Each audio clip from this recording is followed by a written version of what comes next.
zoom in, you can see which ones are like the urban, like which ones are blue. Yeah. It's really interesting. I was sitting there like, oh my god, wild. Okay, proceed, carry on, let's go. All right. Politics talk over? Well, not really. Yeah, Okay, hello everyone, and welcome back to the 27 podcast. My name is Harry Barr, and as always, I am joined by the wonderful Ben Butler and Joscel Manarambona. Guys, how are we today? Coming at you live from my bedroom for the second season. I'm great, thanks.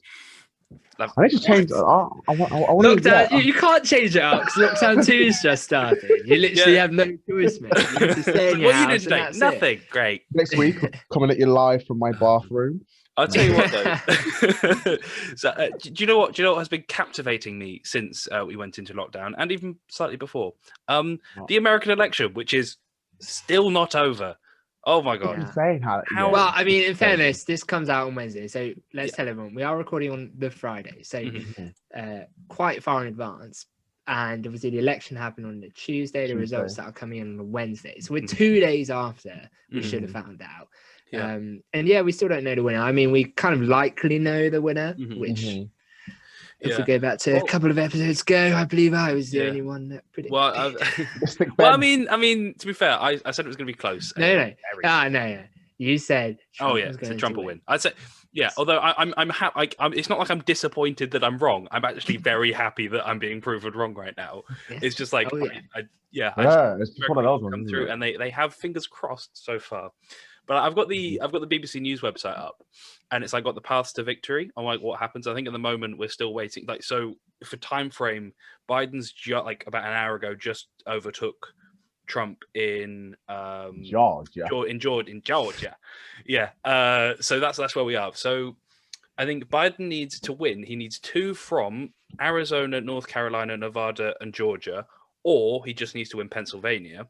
But Trump needs to win 3 from Arizona, North Carolina, Nevada, and Georgia, and also to win Pennsylvania. So, like, they theoretically could. It's still up in the air. Basically, if Biden wins Georgia, then Trump can't win. That's how it works. So, unless Trump wins Arizona, North Carolina, Nevada, and Pennsylvania. No, I think that would take him to 269. Would it be tight? Okay, right. Yeah. Speaking of which, what happened? It's also just scrolled down at the bottom. So you ready for this?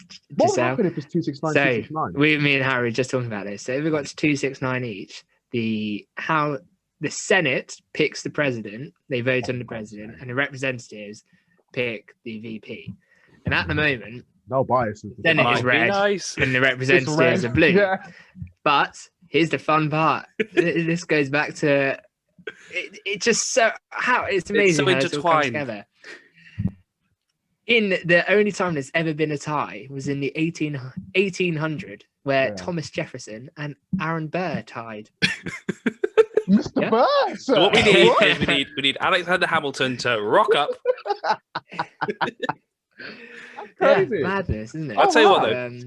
I mean, this seems to be a weekly thing at the moment, but TikTok is having an absolute field day with the election at the moment. Like my For You page, I got some good news. US election. I got accepted for the TikTok fund. So now you're on the creator fund. Hey! Is this why you're posting again? Oh yes. Basically, I posted one video because I thought it was a funny video, and that got I met all the conditions except I hadn't had like 10,000 views in the last 30 days. So then that video was on like 15k or something. So I was like, oh, sick, I'll apply for it. And now I'm just gonna post whatever I can. I'm gonna make some money. Oh man, and it's just such a strange thing. Like, we had Jordan on last week for that absolute mess of an episode, and like you having that email with the drinks company. Drinks company, but the drinks company. The company. They're doing bottles. And I'm like, oh god, this is just so weird. And then with the space of like not even a week, because we're recording this a bit earlier this week. You've been able to post and also get onto the creator fund. Yeah. Cracking. I'll tell you actually how much money you make, because I clicked on it and it was like, oh, it works it out. It says like, how much money will I make? And you click on it and it just says, oh, they'll work it out. And I'm like, that's So I watch a couple of YouTubers and they've got a podcast, and like one of them's got like 4 million subscribers on YouTube or something, and like on TikTok he's got like I think 800,000 to like 1 million. I can't remember, but he made about like 20 quid last month from it. So it's not like a lot of money. But then equally you have other creators. I thought I could quit Papa John's. No. But like you've got other creators I'll start making that some can money. make quite a bit of money. So as long as you're consistent. Well, yeah, Charlie, whatever she's called, and like Addison Rae. Yeah. Ben, you just got to do the WAP dance, mate. That's how you get the views in. That's old news. That's old news. I don't know. I'm not really with the trends or anything, so I'm just gonna post what I want to post. Hopefully, make some decent money, but we'll see. Mwonga. Probably not. Yeah. I'll tell you what. Not meant. Okay, watching your TikTok, I do watch both of your TikToks religiously, to be honest, because some make me laugh. The only TikTok that makes me laugh so much is actually not the one you posted, just the one before, when it's Gary V. And then you're telling him because to see him, and then Harry duetted it in his hot dog. I don't know why that tickled me for ages. I was like, what? One of my other friends also duetted it, and someone's duetted his now. So we've got like a chain of like 5 now. Oh, I started something. I want to see that one. Maybe that's where I'll make all my money. What, from that one chain? Yeah. Well, I only need one. If I got like 8 million views on a video, then that would get me money. That would get me big money. That's very true. Yeah. I actually also go back to, so you know how Jordan's doing these live streams every day now. I was on last night just before I went to bed, and I was on her live, and my sister was in it as well, and I was like, oh shit, hello. What, you not living the oh no, just yeah, a little bit like she's in York at the moment for uni, and and it was just like, oh, how are you, Ella? Just like in the comments, be like, oh, I'll see you at Christmas. Like, cool. First time I've spoken to her in weeks. What are your lockdown activities going to be then?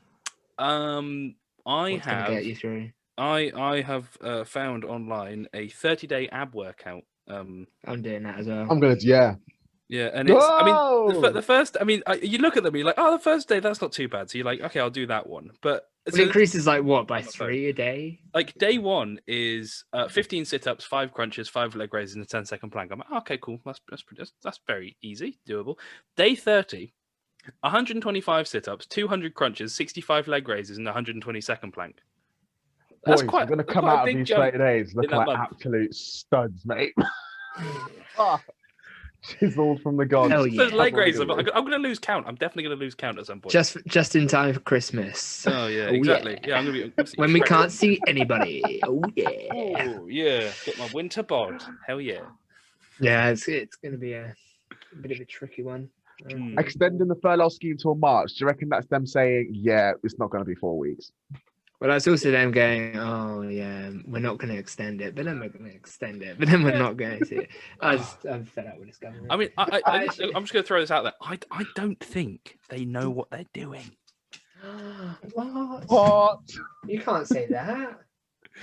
That's true. Do you know what? So, it was my birthday like what, a month ago, maybe almost 3 weeks ago. So one of our family friends, they bought me. I only received like the present yesterday. Or the day before, whenever it was. Yeah, day before, 2 days ago. And they thought, so obviously I'm vegetarian now, but they thought I went vegan. And so they bought me all this like chocolate and stuff that's like vegan chocolate.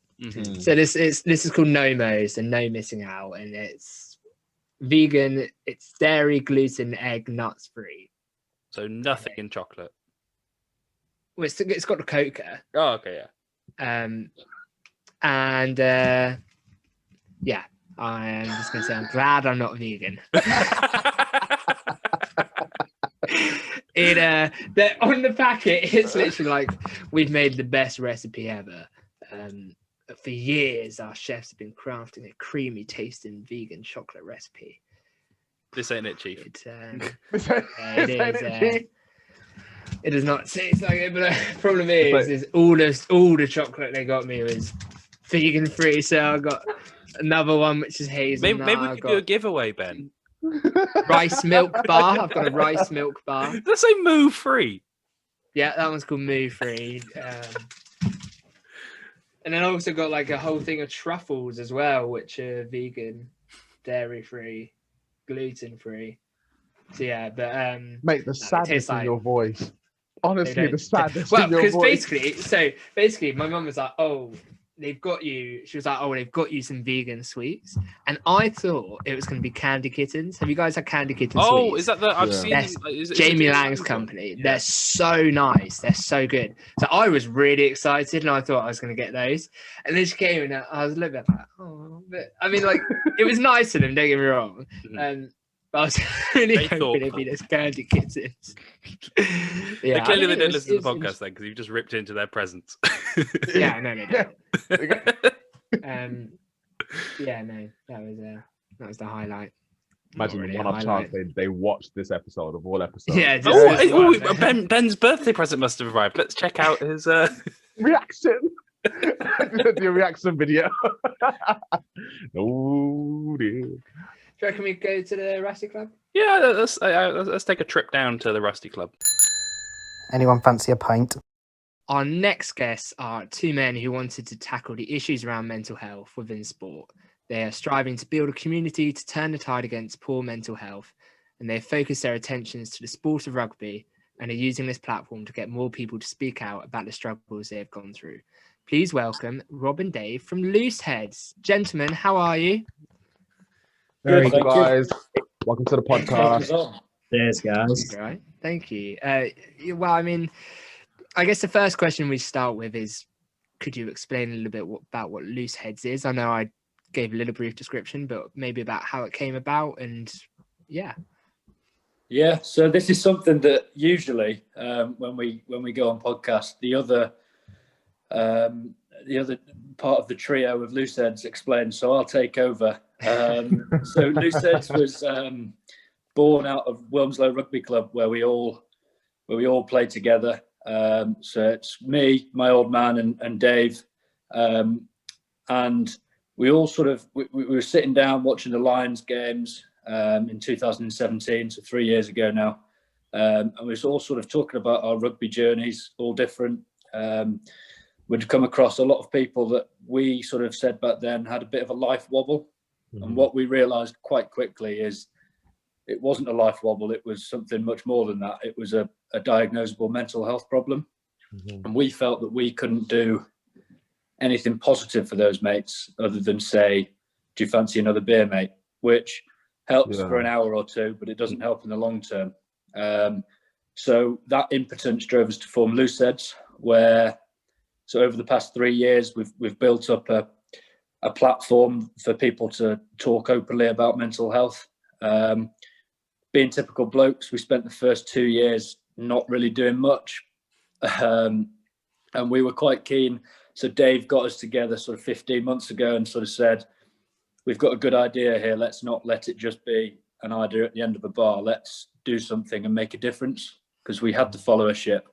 15 months ago, we set up a clothing range, and the profits of the clothing range go into the Looseheadz Foundation, where we work with a number of mental health organisations where we work to deliver mental health initiatives. So we often say that we aren't the mental health experts, and we don't claim to be, but we partner with people who are, and we're good Samaritans, not bad Samaritans. Lovely. Yeah, I think that's incredible.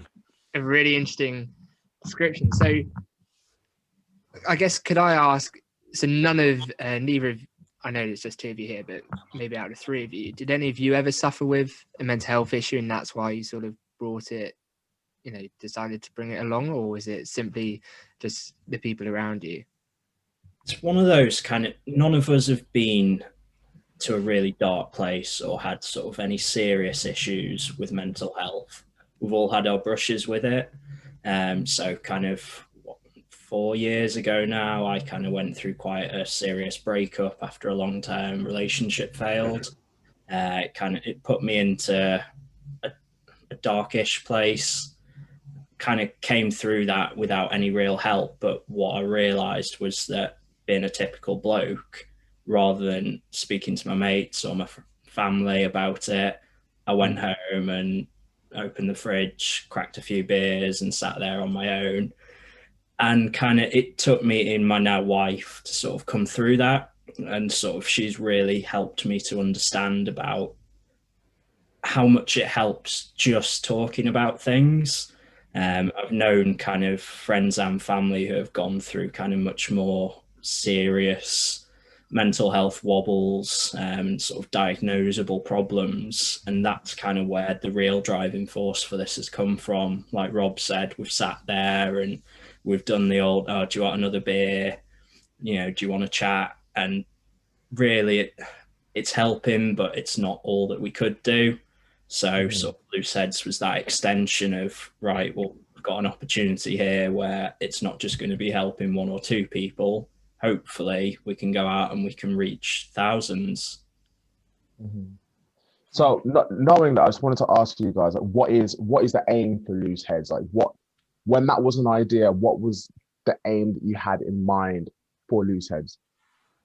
I think it's you know, using rugby as a way to open up the conversation around mental health. I think what we've found is so over the past 3 years, it's not really ours anymore. It's Looseheadz is for everyone and anyone to get involved. And ultimately, the goal is to, like you've seen, the hashtag is tackle the stigma.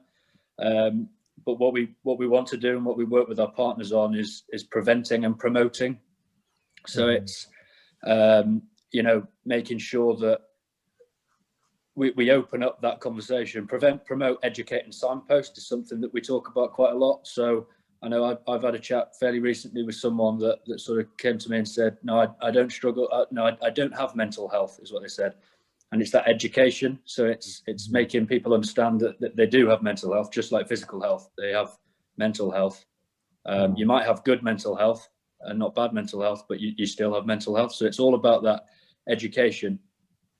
Yeah, we're very aware that kind of we're never going to eradicate poor mental health in the same way that kind of people know, right, drink less, don't smoke, eat better, exercise. They've got those tools and they understand that that's what you need for good physical health. Some people listen to it, some people don't. Our goal is to educate people to understand, right, you have mental health, like Rob says, it can be good, it can be bad, it can be indifferent, but it's getting people to understand everyone does have that mental health and that giving them the tools to know what to do to improve that and kind of sorts of things that might cause it to sort of spiral downwards. Yeah, so sorry, but so something that I've sort of noticed as well, sort of you mentioned the tackle the stigma, and on the clothing as well, you got the iconic sort of posts now. I'd say I've seen stuff on Instagram and Facebook and stuff like that. It's pretty much everywhere. Is that why you sort of chose the clothing to be the forefront of the brand, just to try and get the message out there and get people talking about it? Yeah, I mean, there's two ways it could have gone. It could have been we created a t-shirt and it became a charity t-shirt and people bought it once and went, oh, that's great. Or we could create something that people really wanted to get behind and wanted to come back to over and over. It really stood for something, and that's kind of why it turned into this whole range of clothing. Yep. You know, it's sort of constantly evolving and developing, and it's a key part of how we fund what we look to do with the foundation. It's not exclusively how we do it, but it's the way we know that we can consistently, you know, drive funding for those initiatives. I think something for me that I found really positive about clothing as well is that you have also recognized that you're selling clothes, and you know I guess there are a lot of arguments about fast fashion and things these days, but you've also brought out I know one of your t-shirts is completely fair trade, isn't it? And it's, you know, good for the environment and whatnot. And I think that's really encouraging to see as well, that you're also tackling, you know, the stigma of what you want to do, but you're also aware of the impact that what you're trying to do can have on the rest of the world. And it's really good to see, especially as someone who's, you know, invested, likes, you know, wants to look after the environment. It's really encouraging to see that you've recognized that. And yeah, I think that personally, that makes you even better in my eyes, that you've thought of those things as well. Thank you. Yeah, I think it's having that awareness that, you know, obviously what we see right in front of us is the people we go and play rugby with, the people we work with, but actually kind of mental health will be affecting those people who are producing the clothing. That, you know, it could be Bangladesh, it could be China in a lot of cases. you know, you can't afford to say, right, well, we're going to support these people in the UK and just completely forget about anyone who's, you know, further afield. So we are very conscious of that. And as much as possible, we try and source everything we do as ethically as possible and as environmentally friendly as possible. There's still a lot more we probably can and should do. And that's something that we're constantly working on to improve. And sort of the goal is for everything to be 100% ethical, environmentally friendly. But, you know, like Rob said at the beginning of all of this isn't something that we're all working full time on here. This is something that it's evenings, it's weekends. So it's that constant strive to improve in the time we have. How are you guys managing then? Because at first, before, I didn't realize that you had other jobs as well. You know, you got full-time jobs on top of this. So how are you maintaining running something like this? Because in my eyes as well, like Harry was saying, I think it's getting more popular weekly for sure. And I've seen a bigger resurgence on social media from it as well. So are you guys a bit like taken aback by that? Are you, you know, are you finding it okay? Yeah. When we started, sorry, Rob, go on, Dave. Go on. When we started, we used to have a party every time we sold one T-shirt. We might sell a few here and there, and that'll be that. But actually, like you say, kind of, we seem to have struck a chord with kind of like quite a core audience, and it is growing weekly. And you've got this whole tribe developing around it of these sort of almost fanatical fans of Looseheadz and everything we do. And yeah, it's kind of, I think the thing that drives us is it's something we're all madly passionate about. You know, we all love rugby. Like I say, we've all had friends or family who have had sort of a run-in with poor mental health. And so it's quite easy in a way, you know, because sort of if you've got a spare hour, it's something you end up wanting to do. You know, I set up, and my background is digital marketing. I worked around agencies for 10, 11 years. And then October last year, kind of made the decision to go out on my own as sort of a freelance marketer, partly with the view in mind of having a bit more flexibility around being able to run Looseheadz.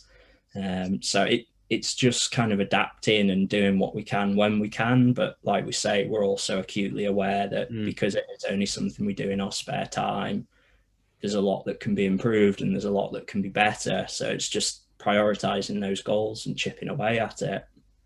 It's by far the best thing we do. I think we've all agreed on that. Thing when so back at the start of lockdown in March, lockdown 1, if you like, I was put on furlough in my day job, and it gave me a lot more time to do the bits and bobs that I need to do for Looseheadz, and that was quite a nice opportunity to get busy with this, especially through a tough time for a lot of people. So I think a lot of people are going through a tough time and struggling at the moment. So it's nice to be able to push that message even more at the moment. Yeah, no, that's something. I guess so. What would did you have a message for people going into lockdown 1? Did Looseheadz have a thing of saying this is how you can? Because I think a lot of people, the biggest worry was mental health going into these lockdowns. You know, we're in another one now. So did Looseheadz have a message at the beginning of the first one saying trying these things? Have you got a different message this time round? Sorry. I think something that we work on with Team Mental Health, so one of our mental health partners, is the 5 ways to wellbeing, and we've been pushing that quite a lot recently, and it works on that prevent and promote sort of side of things. So it's stuff like connecting, so staying connecting with your friends. It doesn't mean an hour phone call, it could just be a text. Things like being active, staying active. That doesn't need to be you don't need to go to the gym, or you don't need to go and do a 5K like everyone seems to be doing during lockdown. It could just be a walk, and keep learning. So little things like listening to a podcast or cooking or something like that. Just the small wins that can make a huge difference. Just things like that. And if you are struggling, it's talking, it's staying in contact with your close friends, your support network.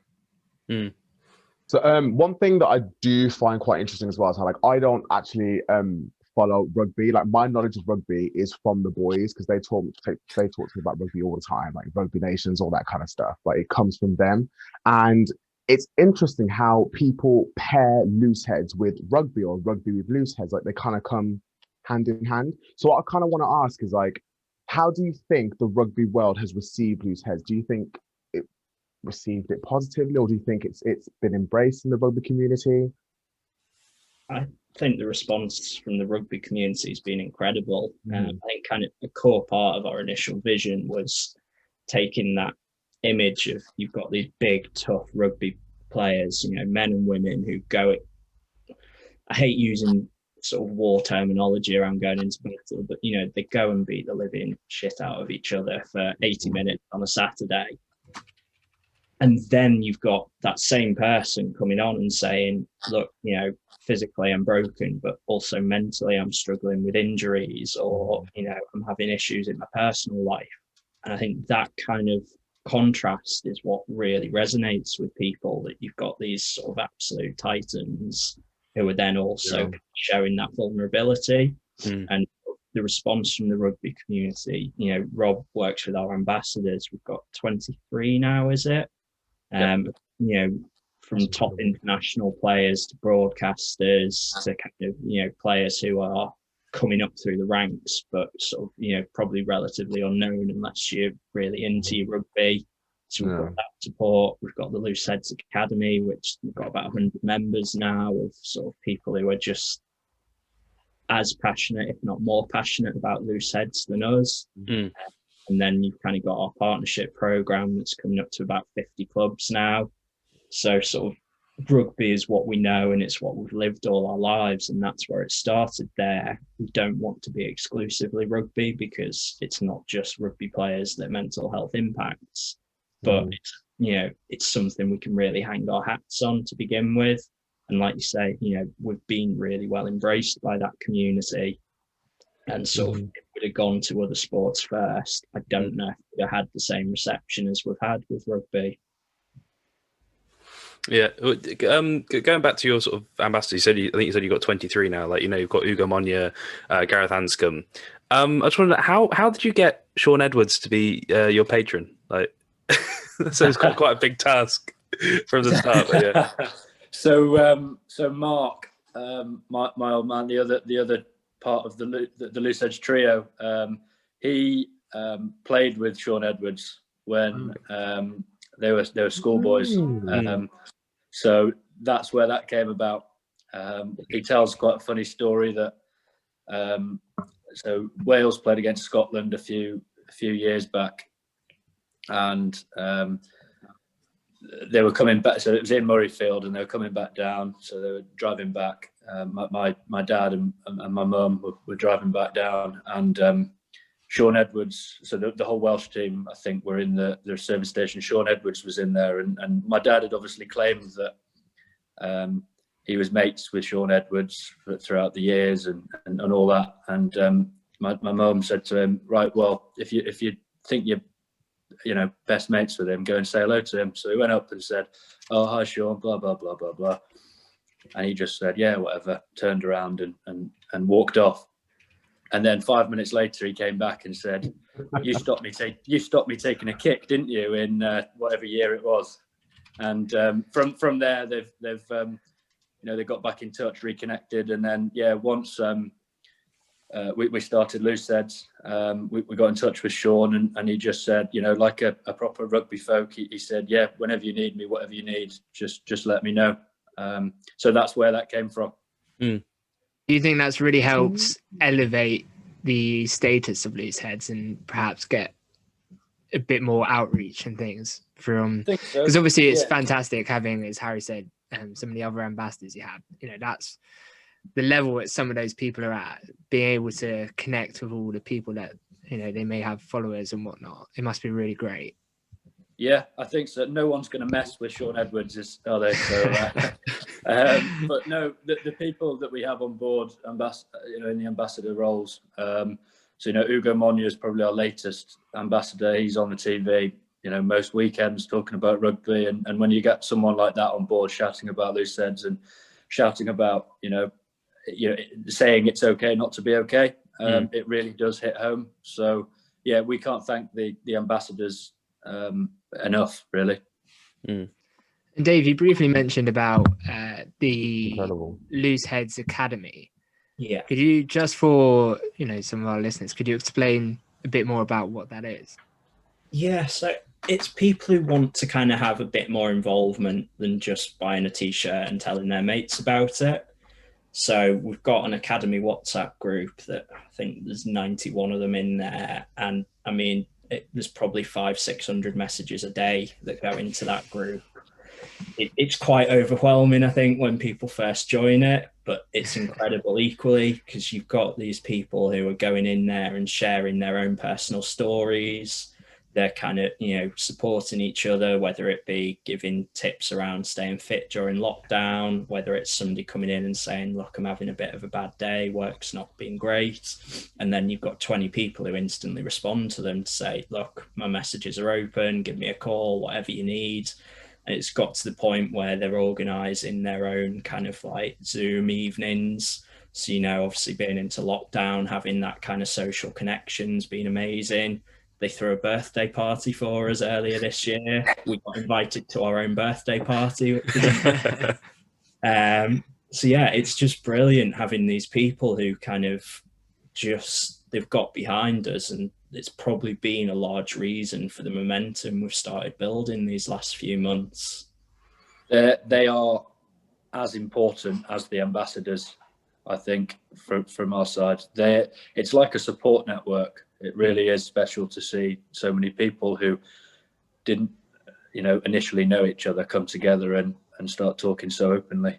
Mm-hmm. They do a lot of going into grassroots clubs and things. Is that and trying to promote it through them? Is that? Yeah, exactly. So it gets us into those clubs. We've got ambassadors in most Premiership clubs now, going into Welsh, Scottish and Irish rugby.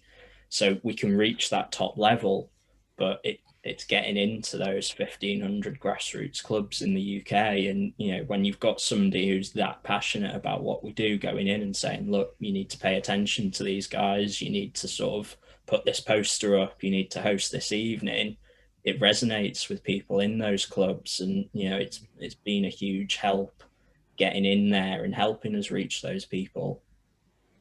Is there, so from my sort of view, I could see there being like two ways you could go with Looseheadz. Is it that you want to dive into other sports as well and slowly make your way through that and become more of a bigger community, or do you envisage going maybe more international and making Looseheadz, the leading mental health charity in rugby?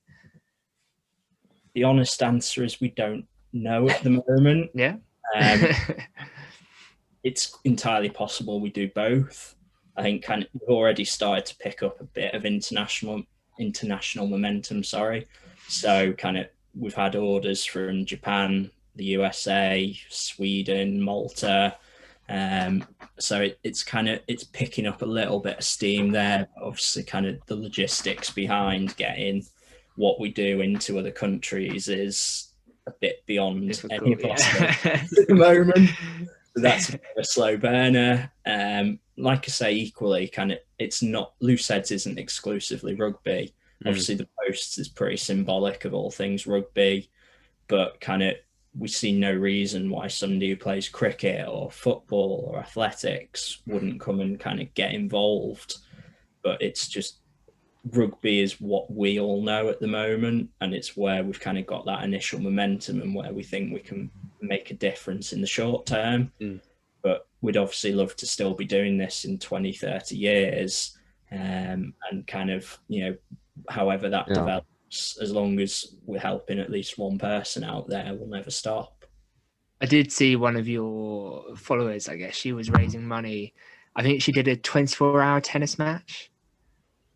Yes. Yeah, I saw that. And, yeah. And I think that's so great. And it's nice to see something that wasn't necessarily rugby, but, still promoting Looseheadz. And So I guess just before we let you go, thank you so much for coming on.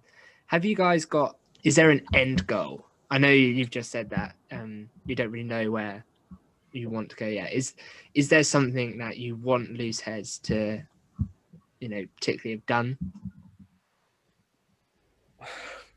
I don't think there's an end goal because, like we say, there will always be poor mental health. We could give everyone in the world the tools to have positive mental health, but not everyone's going to use them, and everyone's going to be, sort of subject to their own circumstances. We'd love to sort of make everyone aware of the fact that they all have mental health, but that's kind of why we'll keep going, because we'll never know the job's done.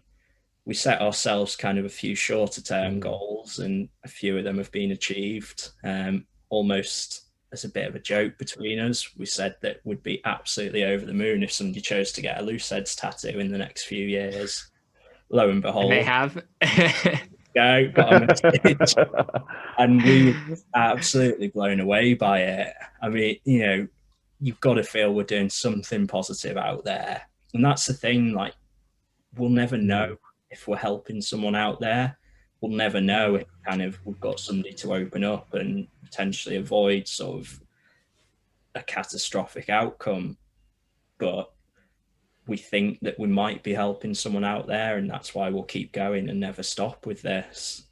Yeah, I mean, again, just a massive thank you for coming on again, guys. Have you got any projects in the works? I know you sort of said on your website you got that tech service you mentioned as well.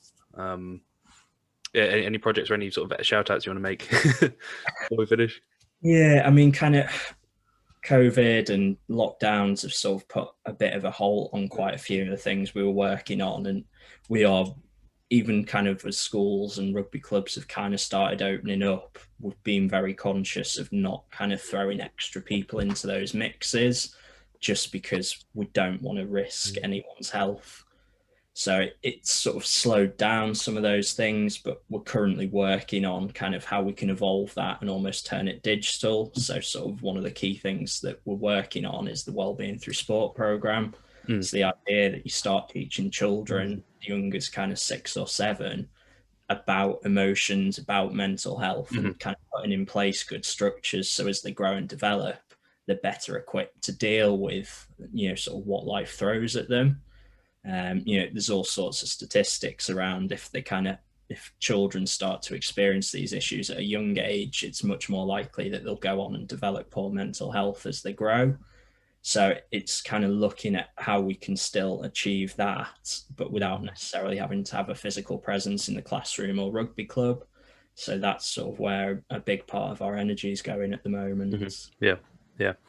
And sort of, have you got where can people find you on Instagram or online or Twitter, if you've got that as well? Yeah, so we're at Looseheadz with a Z at the end because we're quite cool, or we like to think we're cool. And then we are www.looseheadz.co.uk on our website. And again, sort of massive thank you again for coming on. I'm going to have to ask you the most important question you will probably ever answer in your entire lives. In order to become a member of the Rusty Club, which is our interview segment on the podcast, what is your favourite ABBA song? I worked in a cinema the year Mamma Mia came out. To ABBA again, I'm afraid. it ruined me. 2 for me. All going then. Gimme, gimme, gimme, and the winner takes it all. I don't know. There we go. Yeah, solid choices. Great choices. Great choices. Yeah, thank you so much. I'll go gimme, gimme, gimme. All right, perfect. Thank you so much again for coming on. We really appreciate it. And again, guys, awesome, guys. Go buy some t-shirts, hoodies, whatever, and support. Let's tackle the stigma. Support the cause. Yeah. Yeah. Thank you. Thank you for having us on. Anyone fancy a pint? Another massive thank you to the guys from Looseheadz for coming on. Yeah. Definitely go out and check out their Instagram and the website and buy some merch from them, because it's actually I'm going to be buying incredible something. I cause. just need to wait on some funds from a Mr. Someone in this Wait for school. Wait for the furlough to come through. Oh, I wish I was furloughed, mate. Papa John's is going to be bloody busy. God, it's a nightmare. I just wish I could get furloughed, but alas, here we are. So sad. So sad. Yeah, no. Thanks for coming on, guys. It was really interesting, I thought. It was interesting to see, how it all started, what they're... I know they don't... It was interesting because they don't really seem to have like an end goal, or they're kind of just seeing where it takes them rather than pushing it somewhere. They're just kind of like, let's just go with the flow. Yeah, no, I love how it was a pub idea. It was a conversation at the pub. Yeah, and look at them now. That's incredible. That's and it's just like from where they were 3 years ago to now. I imagine where they're going to be in the next 3 years. It's going to be mad. Yeah, no, I think it's definitely going to take off. So, yeah, definitely go check them out. And I mean, support the movement. Absolutely. I have a question for you guys. What are your opinions on the monarchy? The monarchy?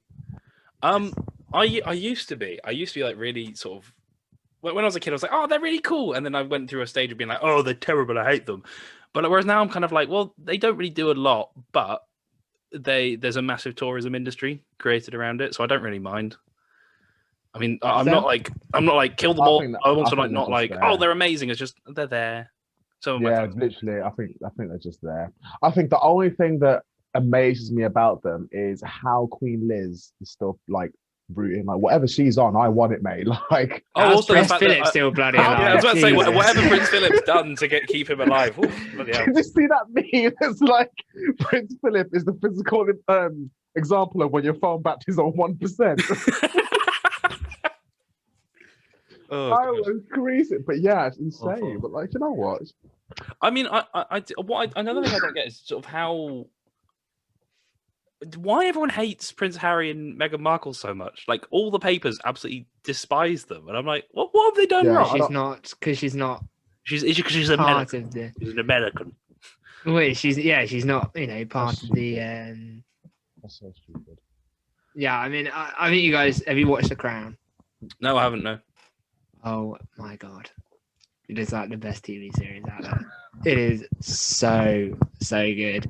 I think your whole perception of them would change as well when you watch it. They're not painted as great people. Like Prince Philip, it was really interesting. It's all obviously all true. Yeah.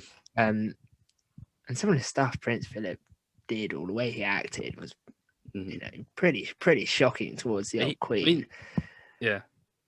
He like it's just really interesting. Like, I genuinely think you should watch it. And there's a new series coming out, and it's all about Princess Diana and Margaret Thatcher. So that's going to be so good. Oh, cool! Yeah, Princess Diana was like the first, I don't know what non-royalist to come into the house. She was a bit different. Yeah, and they just didn't like that. And that was the same with Meghan, isn't it? So that's why I think it's going to be so good. I'm so excited. Yeah. I've been rewatching it. Doesn't Gillian Anderson's playing? Yeah, she's playing Margaret Thatcher. Yeah, so it'd be good. But like, there are some big stars in there. Like in the first two series, you've got Claire Foy playing the Queen, Matt Smith playing Philip. You've got oh God, what's it? Guy playing Winston Churchill. Oh, was it? No, it wasn't Gary Oldman. It was John Lithgow. What was it? I don't know now. Is that him? Hold on. He's a quite big American actor. Yeah, he also played Lord Farquaad in Shrek. Yeah. Him. Yeah, it's John Lithgow. I absolutely love John Lithgow. Who, sorry? He's like the nicest guy. What's his name? John Lithgow. John Lithgow. Or Lithgow. Yeah, that's him. Yeah. Like oh my God, his birthday's the day after mine. Oh, happy birthday, John Lithgow. Last time. No, he's a cool dude. Like, he's really good in it. And then in series 3, you've got Olivia Colman playing the Queen. You then got Bellatrix Lestrange playing Princess Margaret. It's just so good. It is. The cast is really good. Like, I genuinely think you should watch it. Because it's so interesting. Well, I mean, we're going into lockdown again, so I'm going to need. Yeah, no, but like, it's just so interesting to see how the Queen wants to do so many things, or but they're all stuck in this tradition, and her basically like her the like top servant, her top PA, basically runs the kind of thing. They kind of tell her what she can. Oh, the advisors and stuff. Yeah. Yeah. I mean, but it's just so good. I mean, I guess if you look at the monarchy though, like 100 years ago to now, it's definitely like it was definitely held with a much higher regard and sort of they had more sort of powers and whatnot. So I do wonder in 100 years' time, it'll probably still be there. It'll be interesting to see what. Do you reckon? What it is? Yeah, I things reckon you there'll see. still be a Oh monarchy yeah, in the like monarchy. 100 Yeah, years' the time. monarchy won't go. The monarchy won't go. We still have Brings in bonfires. 350 million pounds a year. Yeah. True. So the UK has so many like traditions and pomp and circumstance and everything. Like the House of Commons and the House of Lords are just mental things with their traditions and stuff. Like we're not going to get it like anytime soon. But I think it will evolve into a different. I think you guys just watch it just to see how like all the sorts of things they have to do as well. It's just, but no, it's just like they don't dress themselves. They just stand there and someone dresses them. Like just imagine that. Yeah, but that's weird though, isn't it? To think that you simply just kind of stand there and someone dresses you, and it just kind of blows my mind a bit. Someone comes in and wakes you up every morning and brings you breakfast. That'd be quite nice actually. How do I marry into the royal family? Well, I don't know who's available, Harry. So actually, should we have a look? Eligible bachelorette. Then you got all the stuff about like there's so much stuff about Philip being a Nazi and like the Edward IV who abdicated and him trying to come back and things. And is there any stuff about Prince Andrew at all? Like any shade thrown that way? No, he hasn't been in it. He's not been born yet. Oh, I think he's born at the end of season. Oh, he might have been born at the end of season 2, because he's the youngest, I think. Yeah. Out of, but you also think about it. Like, another reason why you should watch it is because all this stuff is to come. And they talk about the disgraces. Like they don't hide anything away, which I think is really important. Like, whether they pull the punches or not. Oh yeah, it all comes out. There's so much stuff that you watch, and you're like, oh my gosh, I can't believe they did that. And I'll have to give it a watch. Wow, you're selling it to me, mate. Mm-hmm. Should we? I can't really do it for nothing to watch. We can't do nothing to watch it. 3 seasons. Oh bloody hell! It's taking ages. How long's an episode? Like an hour. They vary. Oh, is it? They vary from like 45 minutes to an hour. It depends what the content is as well. Some are obviously. They're just really good. Cool. Add that to my list. Yeah, we can leave it there. Goodbye, everyone. And on that bombshell, hope you enjoyed this episode. On that bombshell, go watch. Go watch The Crown. Definitely. Yeah. Massive thank you, everyone. We'll see you next week. Another week, another episode. Ciao.